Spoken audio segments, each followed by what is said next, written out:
Hey guys, so how do we analyze our deals? Before you look at any deals, you don't just run numbers in your head, you need to analyze deals. Some of the most important parts of the deals are the first three right here at the top. What is your purchase price? Obviously, what are you going to purchase for? What is your rehab cost? And what's your ARV, your after repair value? And then how long the hold time is. This is the most important kind of field in the whole thing. Everything is based upon that. And this is where you got to do your own due diligence. The way I do it is I actually work a little backwards. I figure out what's our ARV and what is this thing worth when I fix it up and sell it. Then I figure what's our rehab budget. And then from there, I will change around the purchase price, show what profits I need to make this thing at. At the very bottom, you'll see your profits and so forth. What type of profits am I going to be making? And your profit is really important because that's your risk factor of the whole deal. So you'll be entering just your purchase price, your rehab, repair cost, and your after repair cost. We like to have an actual also after because you want to compare to what there was originally to what was actually.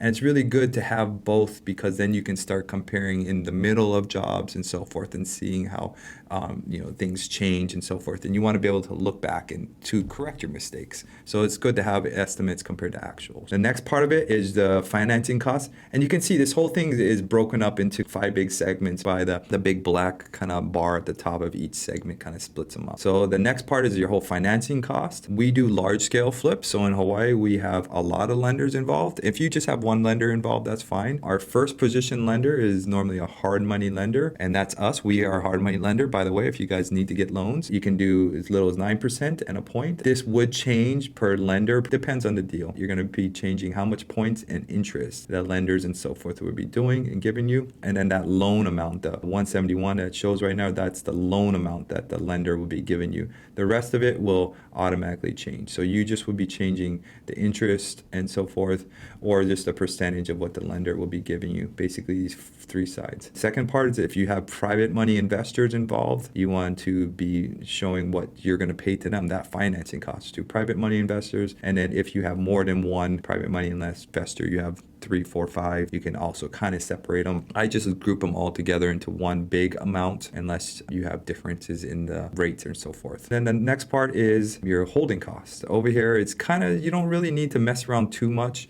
Your holding cost and stuff like that really shouldn't affect your deal. You can play around with it as it changes. That's your annual taxes, your HOA, any kind of things, your gas, your water, electricity, and then buying costs. So when you buy a house, you're going to pay a lot of fees with escrows and so forth. And then when you sell a house, you're going to pay a lot of those selling transactional costs and so forth. And we just have some fields in there that you can fill in. It's normally not too much. Again, these are kind of small things that really won't affect your deal. The bigger cost is when you sell a house with working with an agent and so forth. Finally, you want to look over to your very left. Some of the big things I like to know is 3, what's my daily carrying cost? So how much does it cost me a day to carry this thing? And then what's your profit? Right there in the middle. What's your net profit? That's your risk factor on a deal. And then what's your return on investment, your ROI? This is just a quick, easy deal analyzer to analyze a deal. Make sure the numbers work before you jump into any deal. So aloha.